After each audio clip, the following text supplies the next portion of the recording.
3 nights at the motel under street lights in the city of palms. Call me what you want. You're watching America Trends. I'm Mary Burt-Godwin, and I'm really excited to introduce our first guest. So the world of influencers, we've talked about influencers a lot on this show because I do think that they're a very integral part of a business, any company's marketing campaign. And there's a lot of influencers, self-proclaimed influencers out there. A lot of them are influencers because they are good at makeup tutorials, or they're good at duck faces, or they look good on camera. There's also influencers, though, that have found a specific niche. We had one on last week. He was a finance influencer. And today we have someone in the fitness influencer space. And I'm so excited because these influencers really, they get really good and become experts in a field. And then they share that with their fans and their followers. And they really are there to educate, not just be popular, but they have a real purpose behind what they're doing. So I'm excited to introduce Stefana Avara. She is a fitness influencer with lots and lots of fans and followers. We'll find out exactly how many. She's joining us by Zoom. Stefana, are you there? Hi, yes, thanks for having me. Thank you so much for joining us. Where are you Zooming in from? I don't even know. I'm currently in Ohio, but I was raised in Maryland. Oh, okay, great. Well, I'm really happy to have you here today. I was looking at your Instagram feed and your TikTok account and YouTube. You're all over social media. And I wanted to just tell the listeners and the viewers how one kind of gets into this space. Did you start out with the concept of I want to be an influencer, or were you just kind of in the space of fitness and then all of a sudden your fan base grew? So I actually created my fitness Instagram to hold myself accountable. I found it hard to kind of get to the gym every single day consistently, and I realized that documenting my journey would help me stay consistent. And then during the pandemic quarantine era, everything started to kind of take off because I was posting home workouts and my following started to grow. Absolutely, that makes so much sense because I was one of the people out there looking for online workouts and things to do, maybe twice throughout the pandemic. But nevertheless, I did go to social media and the internet to find workouts because you couldn't go to a gym, right? So tell me about how you first got into fitness and what your journey was. Because I think, what did you study in college? Did you study to become a fitness instructor, or what did you study? So I studied sport management for my undergraduate degree, and I got really into fitness growing up. I was playing all of the sports, but I realized that when you're playing sports, it's a team effort and it's easy to stay motivated. And when it comes down to working out on your own, it can be a little bit harder. So my fitness journey started kind of in a way to help other people find accountability and realize that you can do this on your own. You don't need that team anymore. Yeah, I think, what I was saying in my intro is I think it's awesome because there's a big buzzword around in the space, which is authenticity. And I think people that are really doing something to help others and are really passionate about what they do and not just wanting to be a star or be famous and get, that vanity metric of a lot of followers, but they're in it to really help people, which it sounds like that's what you wanted to do, is reach people, like you're saying. Oh, there you go. I should have brought my plank workout outfit, but I did not. So tell me, how many followers do you have, by the way? Cumulatively over 700,000. TikTok is just over 600. Instagram is around 100,000. And which is your favorite platform? I personally really like TikTok. It's just, you reach so many more people because they have that opportunity for any post that you post to go viral, while Instagram is kind of more targeted towards the accounts that already follow you. Yeah, absolutely. You have definitely the more potential to go viral on TikTok, and it seems like Instagram is a trudge, being in the space myself with various clients I work with. So tell me about these videos that we're watching. Do you do a separate video for all the different platforms, or do you repurpose one video and then post it to all of them? So that's a great question, and it's also a tip that I love sharing with people who are just starting out their influencer journey. When you create content, I always recommend creating it on a third-party app. Don't film it in the TikTok TikTok app. That way you can save that video to whichever size you need. And then I post the exact same video in different formats on Instagram, TikTok, Pinterest, Instagram Reels, so that you can get that content out to as many people as possible with as little editing effort as possible. That's a great tip because, I've heard in the past that they sometimes give more weight and favor to people that film their videos in the app, but I do think it's a much better way to go because then you can repurpose and you have content for all the different platforms and you're not filming 4 different videos of the same topic, right? Exactly. And I have definitely not noticed any type of increased views based on videos filmed within an app. Do you sit and do you post and then say, okay, where are my followers? How many people are commenting? Or do you post it and then walk away and then come back and say, oh, wow, that one really hit and landed? So I actually have all of my notifications for my social media turned off because I find it very, very overwhelming. And, if you're even doing a simple task like laundry and you see those notifications popping off, you get distracted and it really, really affected my productivity. So I turned off all my notifications and I like to kind of check it every now and then, make sure it's doing okay. But at the end of the day, it doesn't matter how many comments, how many views, because even if one person saw it and felt positively impacted by it, that's all I'm reaching for. That's what you're there for. And with your content, it's kind of evergreen because you're not just doing something that's going to be good today and not make sense tomorrow. What you're doing is, I went through your whole feed and it's like you've got HIIT workouts, which is high intensity, what is it called? High intensity interval training. Interval training, right. I've done that. And I love them. But you could go find your feed. Like I could look at it today and find a post you did a couple months ago, and that could go viral. Has that ever happened where you posted something and then a couple months later you realize it took off? Usually the increase in views and engagement is pretty immediate in the first few weeks. However, something that I have noticed is that if you create content that does really, really well, for example, on TikTok, there are trending audios on TikTok and you can repost that exact same video with a different new trending audio, which again is why I recommend people to do their editing in that outside app so that 3 months later, when a new song is trending, you can use that workout that went viral months ago and it will probably go viral again. Ah, that's a good tip. Now, I want to talk about the influencer portion of what you do. Do you work with brands and how do you segue that into being an influencer and taking, promoting other people's businesses on your page? So I remember my first brand deal and I had, I think, 50,000 followers on TikTok. And this man reached out to me. He's like, I'm going to pay you to use my mixtape on your next TikTok. And he was like, I'm going to give you $75. And I was amazed. I had never been offered social media That's amazing. Money, and now it's crazy because that was my first brand deal. I remember it vividly. And I'm working now with brands like Neutrogena, Revlon, huge brands that everyone knows about. And it all started with a man asking me to promote his mixtape. Yeah, wait, can we talk about that though? What do you mean by mixtape? Because that's my 80s. Well, I know it's but that was like 80s. There's still mixtapes around? Or is it Spotify playlist and they call it a mixtape? How does that work? They call it a mixtape for up and coming artists, typically hip hop style music, and it's all based on SoundCloud usually. They post their tracks on there. So he sent me the file that he had uploaded to TikTok of his song, and then I just added it to the background of my video. But here's another tip I like to give.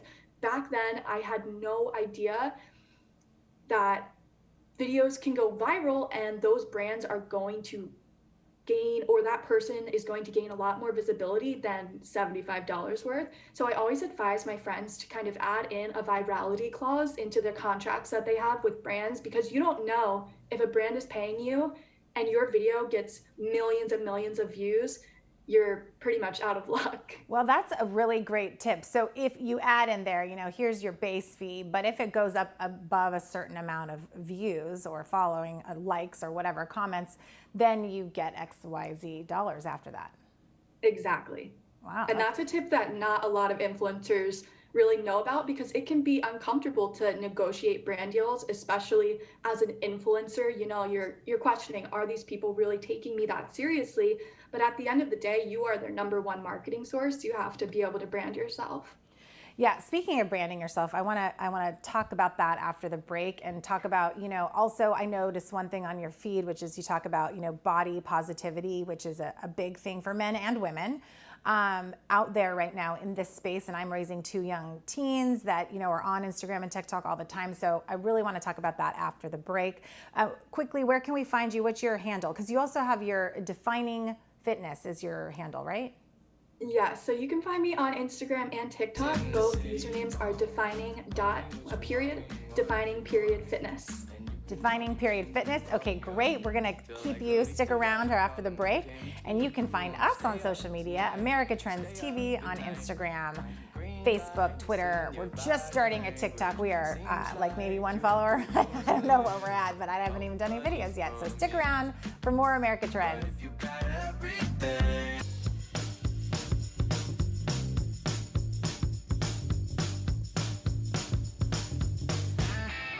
You're watching America Trends. I'm Mary Burt-Godwin, and I am joined by fitness influencer Stefana Avara. She has a big following on TikTok, Instagram, and she is helping people stay fit, learn different fitness techniques. Stefana, are you there? Yes. Oh gosh, I'm so happy that you are here still with us to talk about something that I think is really important that you talk about on your pages is body positivity. And tell us a little bit about what that concept even is. So the concept of body positivity is promoting that all body types, shapes, sizes, colors, everyone deserves happiness and is beautiful in their own way. And I think that it's a very, very important topic, especially with the increased use of social media, because we're constantly seeing these edited, perfect bodies. And I love that image. It's so important to remember that you don't have to look like that to feel confident and beautiful. And one thing I've seen that you do is that you do these, posed pictures, which you should, because that's what we want to put out there. But then you also kind of do like a behind the scenes shot. The next one is actually, okay, what this really looks like, maybe unedited or, really what's going on. Tell me about those. So when I started out my fitness journey, I would go through and save these images of these beautiful women. And I would look at them and I'd be like, oh my goodness, like I can't believe they look like that, because I don't look like that. And then I realized that they don't really look like that 90% of the time either. So when women find my pages, and men, I want them to see that even though I am an influencer with hundreds of thousands of followers, I'm still posting this vulnerable content so that people feel safe and understand that that is the reality of what your favorite influencers look like most of the time. Yeah, I think that's an important message. Like I mentioned, that I have teenagers and they absorb media all the time in their apps. We obviously try to limit it, but they're still there on Instagram and TikTok mostly. And so I think that's a really important message to put out there. And I really try to let them know, what you're seeing is fake a lot of times, or it's posed, or it is photoshopped, or whatever it may be. So I love that you do that on your page. And I also wanted to ask you about the concept of, being on 24 hours a day as an influencer, and also the concept of cancel culture. Like, do you worry about saying the wrong thing in your posts? People are scrutinizing everyone this day and age right now. So do you kind of worry about how you might come across, or saying the wrong thing, or offending somebody? I think that it's very important to kind of filter yourself in a way that's professional while maintaining an authenticity. I definitely do not support cancel culture. I think that it doesn't give people the opportunity to grow or improve themselves. And personally, when I approach maybe topics that are political, or topics that just very blatantly have two sides that are opposing, I try to just use the least insulting, least problematic wording possible, because at the end of the day, you should be proud of what you support, but just because you support one thing doesn't mean everyone else has to support it as well.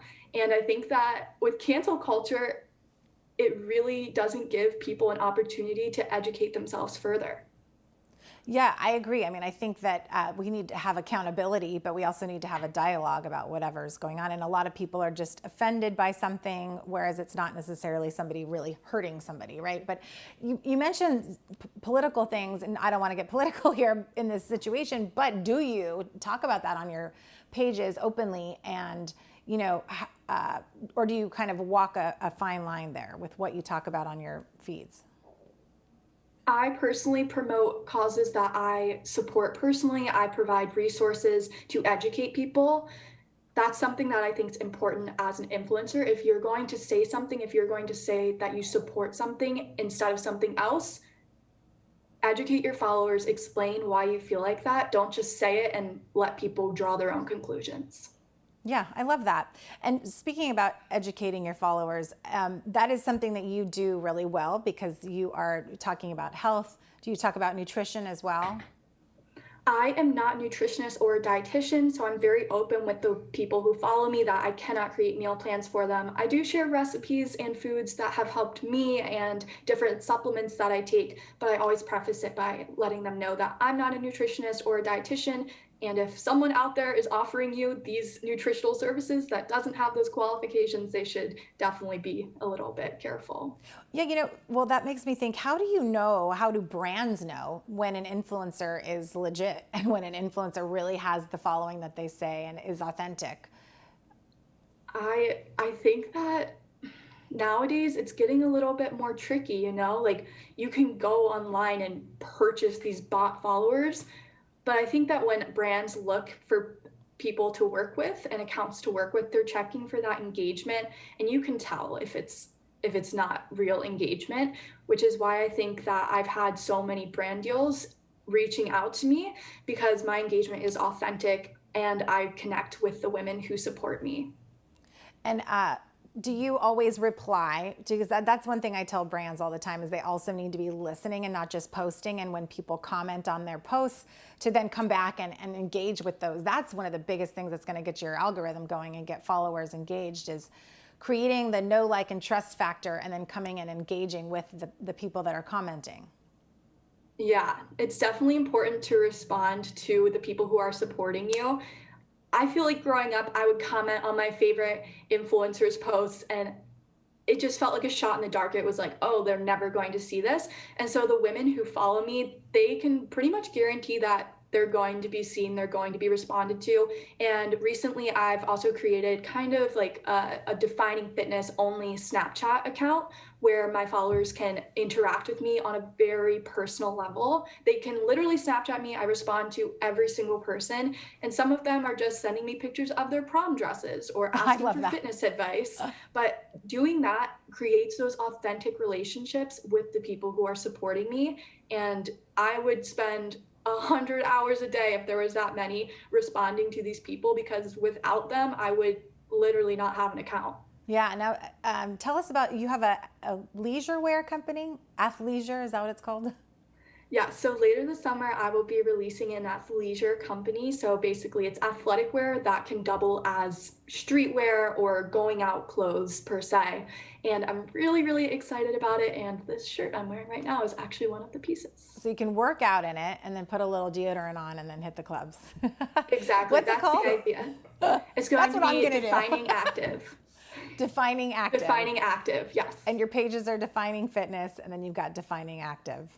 Yes, and there will be separate pages that will just be at Defining Active. I love that. Oh my gosh. Thank you so much for joining us. You are a star out there. And, you know, I think it's really important that you're promoting body positivity and also what it means to be a good influencer, taking care of your fans and followers. I think that's awesome. Thank you for joining us today. Yeah, thank you so much for having me. And up next, we have Brad Ramber, who is talking about ransomware, this word that is on all the networks. It's on all the social media channels, on all the news stations, because it's a big deal. And businesses need to pay attention on how to keep themselves safe. So stick around. For more America Trends, you can find us on social media America Trends TV, Instagram, Facebook, and Twitter. Tweet us and let us know who's your favorite fitness influencer and what any other questions you want us to tackle on the show. Stick around for more America Trends. Let's all find that I really want to make you mine.